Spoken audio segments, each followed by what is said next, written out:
Today, I'm driving a V8 Jag. If you haven't already smashed the like and subscribe buttons, then please do it now. And if you like this video, hit the share button as well. Bung it on Facebook and share it in some groups and forums where they can tell me everything I got wrong. Thanks, and enjoy the film. Do you know what? I'm actually not sure I need to bother doing an introduction on this car, or even tell you anything about it. Just look at it. Pretty car. So this is a 1997 Jaguar XK8, or X100 as the code name will have it. The spiritual successor to the E-Type and the XJS from the 70s. In fact, an initial attempt to replace the XJS began in the 1980s using underpinnings from the old XJS. It was going to be called the F-Type 20 or 30 years before the current F-Type. But no, that didn't happen. It wasn't until 1990 when Ford took over ownership of Jaguar and Aston Martin that this and the DB7 finally began to take shape. Now, unusually, the design work actually began before the development work. So in late 1991, designer Jeff Lawson started drawing this very pretty shape. There is a misconception that Ian Callum drew both this and the Aston DB7, but no, Jeff Lawson designed this and Ian Callum did the DB7. And it's interesting how similar they both look, considering that development work of the underpinnings of the car started 6 months later in 1992 after the drawing work began. Now, the design stage only took a year. It was signed off in late 1992 and the design was actually frozen in place during 1993. Although development work of the machine beneath the beautiful skin carried on until 1996 and the car was finally revealed to the public in 1997. Whoa. This beautiful piece of engineering is Jaguar's AJ-V8. It's a 4-litre, 32-valve, 290 horsepower beast. And it sounds just glorious. It was new for this car and the saloons around the same time, and it was in use by Jaguar until 2003 when the later version came out to replace it.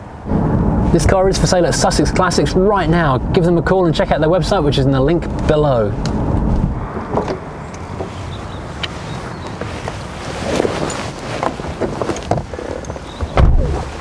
This interior is pure Jaguar and pure 90s. You've got the amazing wood, you've got the thick leather everywhere, and of course, being a Jaguar, we've got this enormous central console here with the J-gate gear shift in it.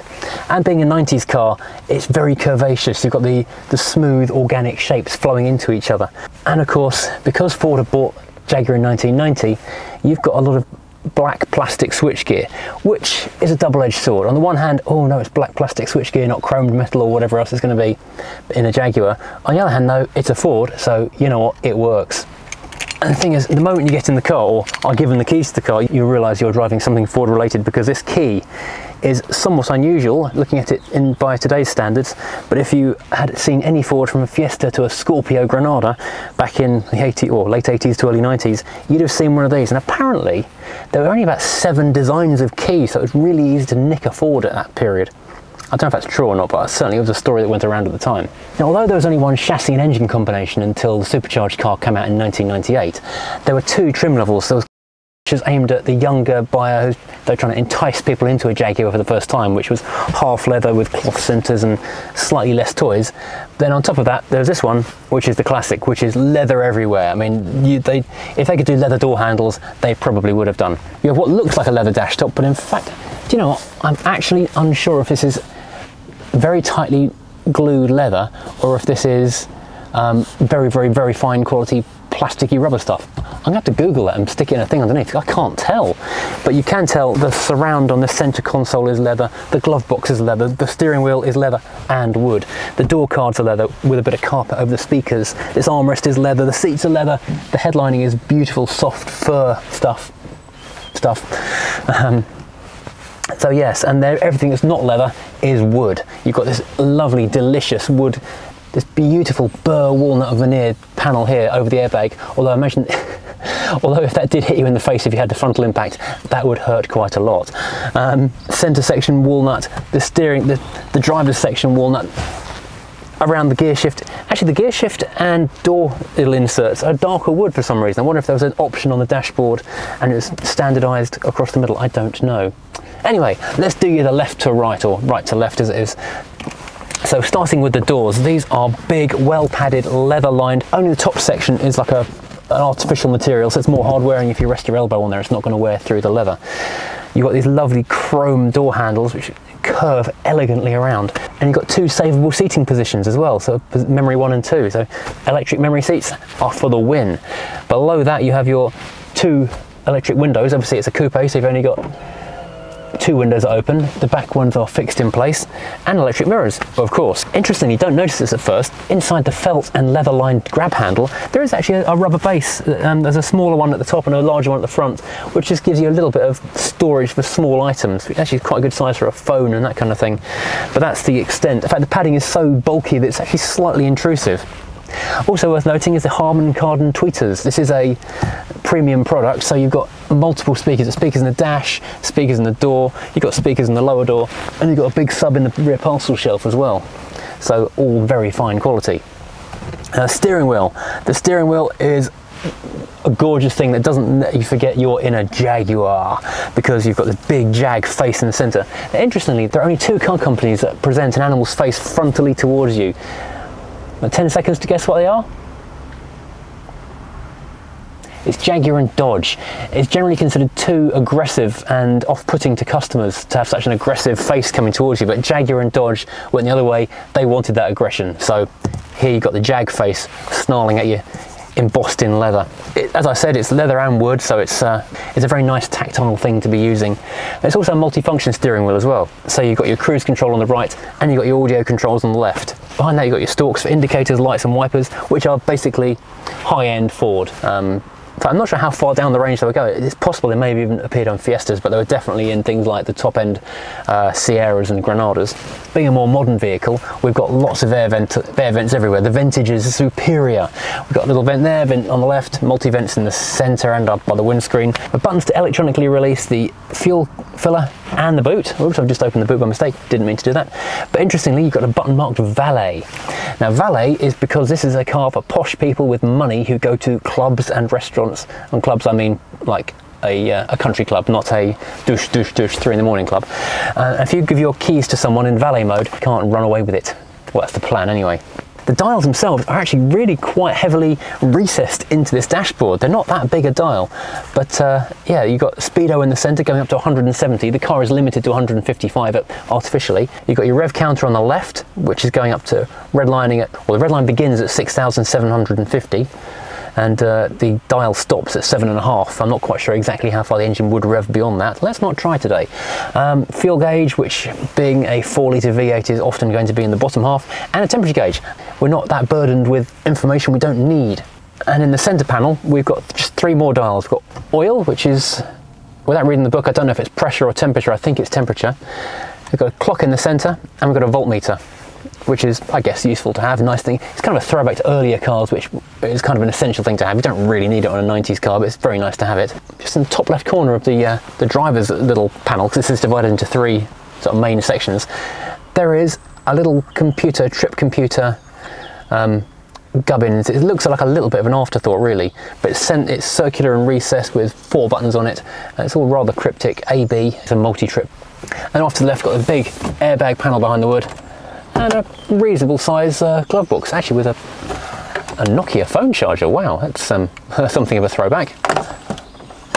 I'm sure you've seen it. I'm sure you've been screaming, talk about the phone, because it's got a phone, a Motorola International 2200. Now, this is from the days when fitting a car kit was a very expensive thing to do. In one of my first jobs, they supplied all of us with a Nokia Orange digital mobile and a car kit. The car kit was actually worth more than the Mark IV Escort I had it installed in. That came like this with a handset, because obviously you could, whilst driving, take notes on your knee using the speaker, but because it was not socially unacceptable at the time, it was considered fine to be chatting and driving on your car phone. Yes, I'm on the phone in the car. Isn't that cool? Well, 20 years ago it was cool. Not anymore. So this is something of a relic, but absolutely hilarious, and I adore it. As well as a fantastic Motorola car phone, you also have the most of your buttons. You have got the top half dedicated to your comfort settings, your heating, ventilation, heated seats, air conditioning, all that kind of thing. There are a lot of buttons, an LCD screen. You can choose between centigrade and Fahrenheit, recirculation, all the defrost functions, but randomly thrown in the middle of all that, you've got your front and rear fog lights and your headlight leveling. So yeah, I guess there was nowhere else for it. Below that we have the integrated radio. It's a standard shaped DIN radio, but it's kind of curved and integrated just slightly into the shape of the dashboard to make it fit a little better. And of course you have the Jaguar trademark automatic transmission with a coin holder and a little tiny recess for literally, I don't know what, 3 sweets, maybe 2 Werther's originals for all I can tell, just in front of that. And behind that we've got 2 more buttons, sport mode for the gearbox. I should go and read what that says actually, the car doesn't have a handbook with it. Oh, and finally here it is, the very nicely damped leather-clad ashtray for your sweet wrappers. Having eaten your 3 Werther's originals, you can put your wrappers down here. And of course, finally, in the front, we have, aha! Well, I knew it was going to be a cubby hole, but even better than that, it's got tape holders, because there is a cassette player here, and it's 1996, so cassettes are still a thing. Yeah, slots for 6 cassettes to stop them rattling around in there, and a bit of space in front. I was hoping I'd find that in there. There's not much room in the back, but we'll take a look anyway. Now, this car falls into the category of cars I'm not going to try and get in the back of, because looking at this foot area here, I'm not even going to get my boots underneath the chair because there is a solid chair almost immediately there. There's not room for my feet. This is basically what they call a 2+2. So although you've got very small seats with seat belts and everything, it's only really good for kids. There actually was an option called Jag Boot, which extends the boot area forward and just deletes the rear seat completely. Which is a carryover from the old XJ. It's actually quite a sensible thing to do, because unless you're determined to put some small children in there and make them suffer, there's not really a lot of point to it. It looks pretty, but a bigger boot's pretty more useful. And so in the back, all you really have, a very shallow cubby hole, a couple of loudspeakers, a tiny courtesy light, and a couple of coat hooks. So you're not really losing anything by ditching the back seat. Now, were this car mine, I think I would definitely take that Jag Boot option. The centre section above the spare wheel is dropped down, and there's little kind of areas on the left, but the right hand side has got a CD changer in it, so you've lost that space. Multi-changer. And it only really finishes just here, so you've not got a great deal of space. I'm considering they're selling this car to the golfing set. Now, on the plus side in this boot, you do have a light on either side, so you've got good illumination, but you don't have a boot handle. How weird is that on a car of this nature? This was not a cheap car. Oh, that noise of this engine is just divine. It's interesting, the moment you start it and put it into gear, it locks itself. On most cars, it's a 10-mile-an-hour thing, so this is instant, which is quite unusual. Also worth mentioning is the fly-off handbrake, well, not fly-off handbrake, just the weirdly positioned handbrake on the right-hand side of the driver's seat. Not many cars get that. It's a bit of a throwback.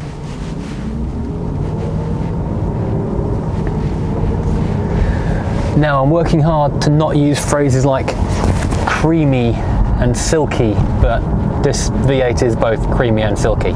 So I've just failed in the first sentence about driving the car. These demister controls are actually really quite easy to use, despite the fact that they are scattered unbelievably illogically. You've got the screen in the centre, you've got actually a turn dial for the power of the fans, which is quite nice. Then you've got the AC button and the auto button to the far right, and the recirc button on the left. But then you've got your demist function buttons in a row, and there's sort of some logic, but only just. It's very much like we've got a number of buttons, can we fit them all in here? Yeah, I guess. And that's kind of what they did. Now, it should be said that this car, for all its power, poise, and beautiful design, is really more of a GT than a sports car. The Aston is more sporting than this, with manual gearbox. This is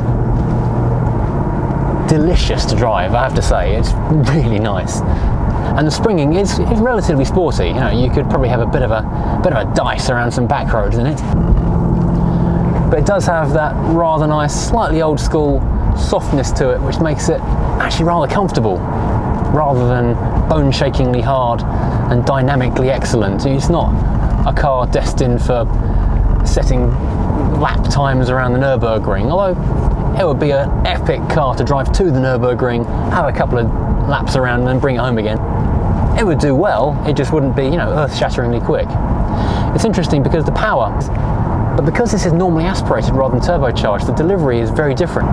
It's a nice linear power delivery all the way through the power range. And when you do hit the throttle, you do get that lovely, lovely rasp. The steering's really light. The wheels on this car are absolutely enormous, but you don't feel any of that weight or mass in them at all. It's just a beautifully light steering system, nice and accurate. Although with that long, long bonnet, it's a little hard to place the nose sometimes.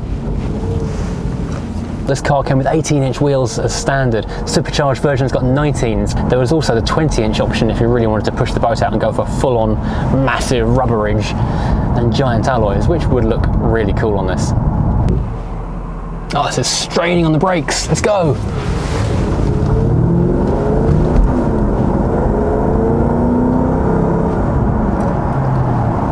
That was amazing. That was only up to 50 miles an hour, and that was what, 4 or 5 seconds? The 0 to 60 on this car is 6.4 seconds, which is rapid in today's standards. So 20 something years ago when this came out, this was earth-shatteringly quick. It was a rival to things like Mercedes CL, Porsche 911s and Maserati coupes. This was a seriously fast and expensive car. And these days, it's still fast, it's just less expensive. This one is for sale for, I think, £7,500 at Sussex Classics. You can pick up a ropey one for about 4 grand, maybe even less. But with the expense of fixing a dodgy Jaguar, you don't want to be buying a ropey one because you'll spend double that trying to make it an acceptable car. Whereas buy a nice one like this for 7.5 and you are sitting in, you know, sitting in clover, I think is the phrase. Because everything works. This engine is beautiful and creamy. The electrics all seem to be functioning as they should. But I think even if this car didn't work, I mean, this car, I'm not sure what the colour name is on this. I'll flash it on the screen below. To me, it looks like Nightfire Red from Rover. I don't know if they're tied in with Land Rover in 1996. I think they were, so it may even be Nightfire Red, just with a different name. But the design is just so beautiful, so sinuous and swooping that I could happily just sit with this on my drive or even in my living room and just look at it. It's funny, it's a car I never really thought I'd go and, I must fall in love with a Jag XK from the 90s. But the fact is, it works really well. In the 70s, when they replaced the E-Type with the XJ series, they were trying to do something different. They knew they couldn't top the E-Type styling, so they stepped away. They went in a completely different direction. They went for a GT cruiser rather than a sports car, which the E-Type really had become by the Series 3. And they went for sharp 70s styling. They wanted to make it stand out and be cool and modern. And of course, people being people, reacted badly, didn't like it because it wasn't the E-Type. But you know, looking back, it stood the test of time beautifully, and it is a really nice piece of design work to look at. Whereas this car, it is again of its time. It's the 90s look, especially the early 90s when this was designed. It was all about organic curves and flowing shapes, soft curves from nose to tail in one, well, in several interconnecting swoops. And that long bonnet really does echo the E-Type from, you know, the car before the car it replaced. And even more so, the oval mouth grille at the front of the car, just absolutely, not mimicking, but certainly harking back to the E-Type. In many ways, this is almost bypassing the XJ and carrying on where the E-Type left off. Perhaps this should have been the F-Type after all. Now, because it's got all Ford switchgear, everything really just works. It's just started raining, unfortunately, but the wiper switch still has a lovely positive click to it. I put the lights on a few minutes ago. That too has a lovely clickety nice switch. I'm going to go this way actually.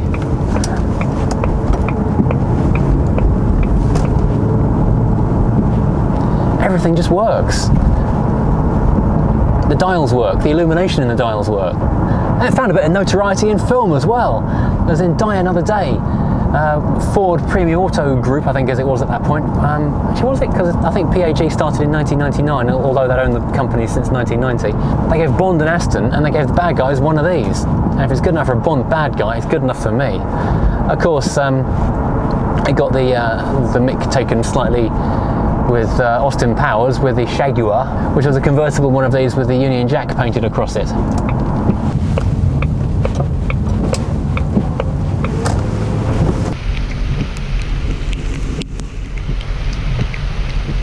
If you're wondering why I'm suddenly covered in water, it's because I stepped out to move the GoPros around the car and it's tipping it down all of a sudden. Probably not the best conditions to be driving a rear-wheel drive 4 litre V8 with 290 horsepower in the absolute chucking rain. There, at least it's warm and dry inside here.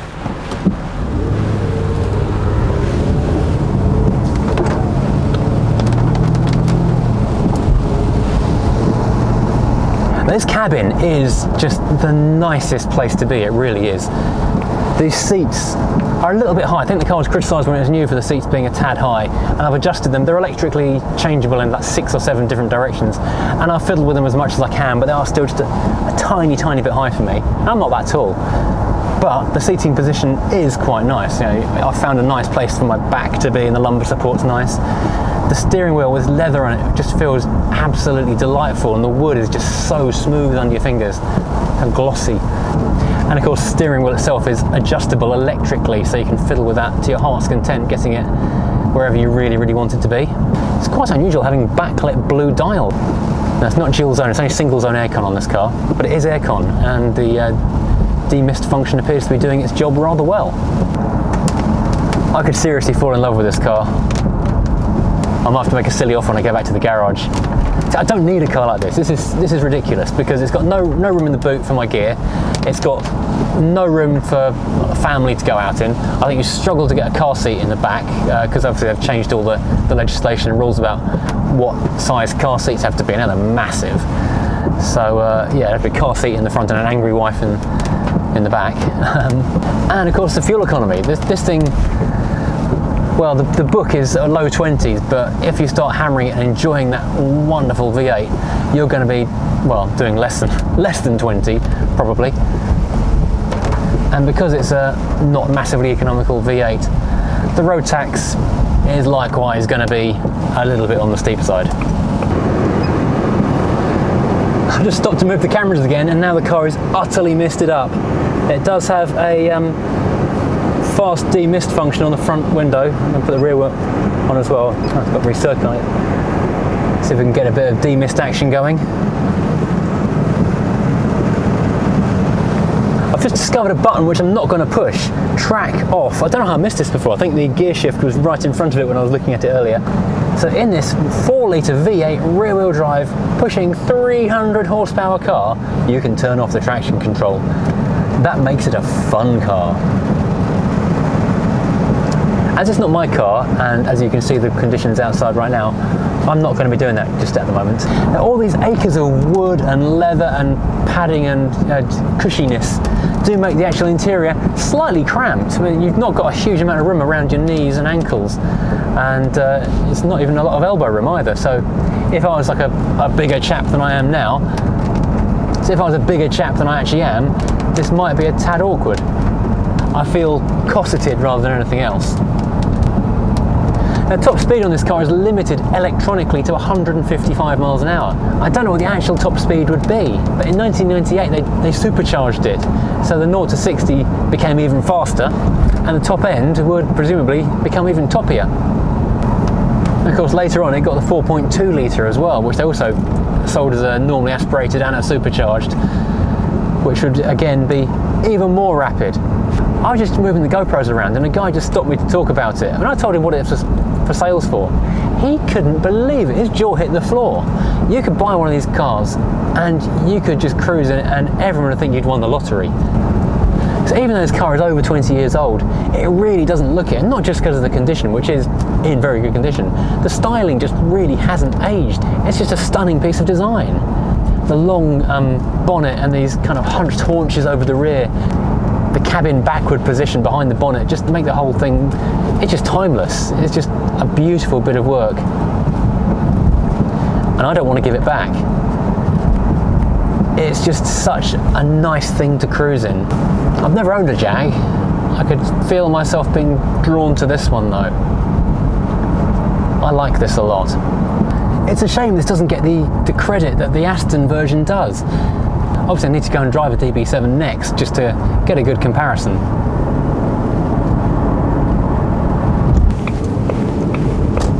That indicator tick is definitely a Ford. I'm pretty sure I heard that in my granddad's Granada Scorpio back in the early 90s. I hope you've enjoyed taking a ride with me in this rather delightful 4 litre V8 beautiful, beautiful Jaguar coupe. I'm not sure how much I said because I was distracted by the rain quite a lot. I hope you enjoyed it, and join me again next time for something completely different. See you next time.